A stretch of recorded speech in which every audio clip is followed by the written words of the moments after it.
Isang balitang yumanig sa Estados Unidos kamakailan matapos nilang masagap ang balita na gumagawa raw ng isang delikadong armas ang Russia. Pero ito ay hindi lamang isang ordinaryong armas dahil isa itong nuclear weapon na kayang hagupitin hindi lang ang mundo kung hindi pati ang kalawakan. Gaano nga ba katotoo ang balitang ito at ano ang magiging implikasyon nito sa mas tumitinding tensyon sa pagitan ng Estados Unidos at Russia? Iyan ang tatalakayin natin ngayon. Gaano nga ba kalakas ang United States? Kahit sa website ka tumingin ay tiyak ang lahat ng sasabihin nila ay ang United States ang pinakamalakas na bansa pagdating sa economic at military superpower. Sadyang sila ang pinakamalaking superpower sa mundo ngayon at marahil pati sa buong kasaysayan. Sila ang key player pagdating sa technological advancements at nag-excel din sila pagdating sa medical, aerospace at computer sectors. Pero hanggang saan nga ba kayang panghawakan ng US ang kanilang posisyon bilang pinakamalakas? Tila nasusubok ang lakas ng US ngayon matapos kumalat ang balita tungkol sa bagong proyektong i-develop ng Russia ngayon. Ang space advancement ng Russia ay isang malaking tinik sa lalamunan ng US, lalo na't dati pa silang naglalamangan pagdating sa ekonomiya at teknolohiya. Hindi lingid sa kalaman ng nakararami na dati pa mang may matinding tensyon na namamagitan sa Russia at United States. Ang alitang ito ay nagsimula pa noong matapos ang ikalawang digmaang pandaigdig na nagbukas ng daan sa pagsapit ng tinaguriang Cold War noong 1947. Ang tinaguriang Cold War ay ang period sa kasaysayan kung saan nagkaroon ng passive aggression sa pagitan ng dalawang makapangyarihang bansa. Hindi sila direktang nagdedeklara ng giyera sa isa't isa, pero ramdam ng lahat na talaga namang nagkakainitan sila.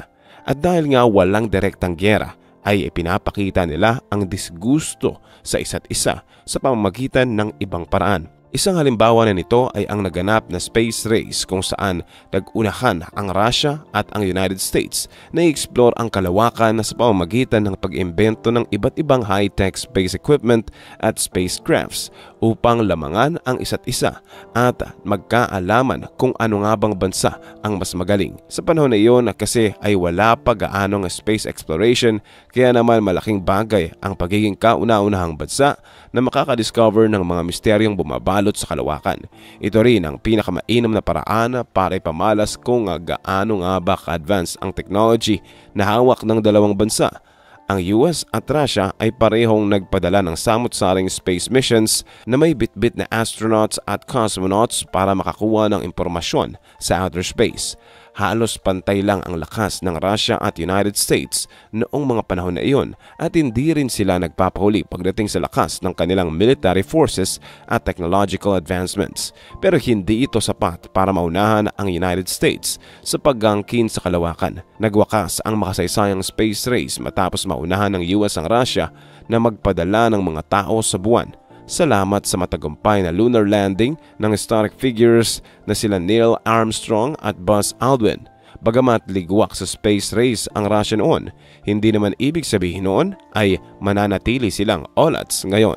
Kamakailan nga lang ay nagsimula na namang umingay ang pangalan nila matapos i-leak ng Ohio's 10th Congressional District Representative at House Intelligence Committee Chairman na si Mike Turner ang isang classified information mula sa White House.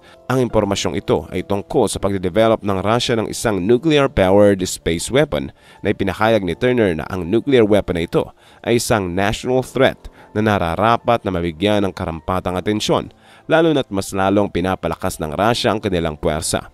Mariing nag-request si Turner kay US President Joe Biden na i-declassify ang impormasyong ito para maging available sa publiko, lalo na't kung totoo ang mga nuclear space weapon ng Russia ay tiyak ang mga mamamayan ang unang maapektuhan. Ano nga ba ang nuclear space weapon na sinasabi nilang pagmamay-ari di umano ng Russia? Hindi tiyak kung ano nga ba itong klaseng armas, pero isa lang ang malinaw. Isa itong kagamitang maaaring ipadala sa outer space. Hindi specific ang mga leak information kung ito ba ay isang nuclear warhead o isang nuclear-powered satellite na may kakayahan upang sirain ang ibang Western-owned satellites na nakadeploy sa kalawakan. Ito ang pangunahing dahilan kung bakit hindi mapakali ang Estados Unidos. Sa oras kasi na ma-deploy na ng Russia ang pinakamalaki nilang nuclear space weapon, ay malaki ang chance na gamitin nila yon para sirain ang US satellites sa space. Sa kasalukuyan, nagkakagulo ang lahat kung ano nga ba ang gagawin sa nasagap nilang balita. Marami mang sari-saring opinyon at teorya online pero tanging ang kampo lamang ng White House na pinamumunuan ni President Joe Biden ang tunay na nakakaalam ng kabuuang detalye tungkol sa proyektong ito ng Russia. Pero naglabas ng mensahe si Representative Jim Himes, isang Connecticut Democrat at isang ranking member ng House Intelligence Committee. Sinabi niya na ang inileak na impormasyon ni Turner ay mahalaga pero hindi ito dapat nagdudulot ng panik sa publiko. Nabanggit ni Turner na ang kailangan ng masinsinang usapan bago magdesisyon ang White House kung kailangan ba talagang i-reclassify ang impormasyon tungkol sa nuclear project ng Russia. Pero iginiit din niyang ang ganitong usapan ay hindi na dapat isa publiko dahil mas lalo lang itong magkakos ng public panic. Bukod kay Turner ay nagbigay rin ng statement si John F. Kirby, isang White House National Security Communications Advisor, at sinabi niyang wala dapat ikabahala ang publiko dahil nakababahala man ang planong nuclear-powered space weapon ng Russia. Wala naman itong immediate threat na dulot sa mga tao. Sa kasalukuyan ay hindi malinaw kung kailan i-release ng Russia ang binubuong proyekto. Pero sa gitna ng namumuong banta mula sa bagong armas ng Russia, ano kaya ang sinasagawang hakbang ng United States ngayon? Dahil sa hindi inaasahang armas ng Russia, kinokonsider ulit ng mga kritiko ang posibilidad ng panibagong weapons treaty. Pero sa pagkakataong ito, pinaplano naman ng kampo ng Estados Unidos na gumawa ng isang outer space weapon treaty sa Russia. Ang ganitong klaseng treaty ay hindi na bago para sa dalawang bansa dahil noon pa man ay meron ng New START Treaty sa pagitan ng United States of America at Russian Federation. Ang layunin ng treaty na ito ay limitahan ang strategic offensive arms gaya ng intercontinental range nuclear weapons ng dalawang makapangyarihang bansa. Ang treaty na ito ay nasang tatagal hanggang February 4, 2026. Napakahalaga ng mga treaties lalo na pagdating sa pagdevelop ng mga mapanganib na nuclear weapons o warheads. Sa pamamagitan kasi ng mga treaties na ito ay mareregulate ang daloy ng armas sa mga makapangyarihang bansa. Magkakaroon din ng transparency sa uri ng weapon na meron ng bawat bansang involved at maiiwasan ang global conflict upang maiwasan ang giyera. Pero mukhang ang ganitong klase ng treaty ay malabo sa ngayon dahil ayon sa George Washington University Professor of International Affairs na si Sharon Squassoni, maaari ring hindi bukas ang Russia pagdating sa transparency ng kanilang mga armas. Bukod pa rito ay mukhang hindi rin papayag ang Russian President na si Vladimir Putin hanggat abala pa sila sa digmaan laban sa Ukraine. Matapos nating marinig ang mga pahayag mula sa kampo ng United States, ano naman kaya ang masasabi ng puwersa ng Russia? Ayon sa article mula sa BBC News, dininay ng kampo ng Russia ang rumor tungkol sa pagpapadala nila ng space weapon sa kalawakan. Isinaad ni Putin sa isang pahayag na walang anumang plano ang Russia na gumawa ng isang nuclear-powered space weapon.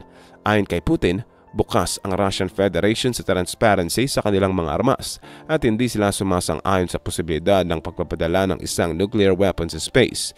Ito ay taliwas sa naunang statement mula sa Estados Unidos. Sinaad din ng Defense Minister ng Russia na si Sergei Shoigu na walang anumang uri ng space weapon ang Russia at iginiit din niya na alam naman ng US na wala silang ganoong klaseng armas. Sadyang pinipilit lang ng US ang ganoong klaseng naratibo. Dinagdag pa ni Shoigu na ang chismis na ito ay taktika lamang ng Estados Unidos para takutin ang kanilang mga mambabatas para ipasa ang additional Ukraine aid. Sa mga hindi nakakaalam, ang mga Republicans sa US House of Representatives ay matagal nang nangangating magbigay ng aid package sa Ukraine sa gitna ng giyera nito laban sa Russia. Alam naman natin na isa sa pinakamalaking kakampi ng Ukraine ang United States at ilang military aids nang ipinadala ng US sa Ukraine. Posible kayang isa itong play ng US para palakasin ang posisyon nila para mamanipula ang kanilang mga mambabatas at labanan ang Russia. Hindi natin kayang basahin ang isip ng mga pangyarihang bansang ito, pero isa lang ang sigurado, meron silang sari-sariling motibo. Maganda man o hindi, gagawin nila ang lahat para sa ikagaganda ng kanilang pansariling interes, kahit pa magdulot man ito ng global issue. Kung sakaling totoo man ang sekretong nuclear space project na ginagawa ng Russia, siguradong magdudulot ito ng matinding pagbabago sa magiging takbo ng global military technology. Ano sa tingin nyo ang magiging epekto ng bagong Russian nuclear project sa mundo?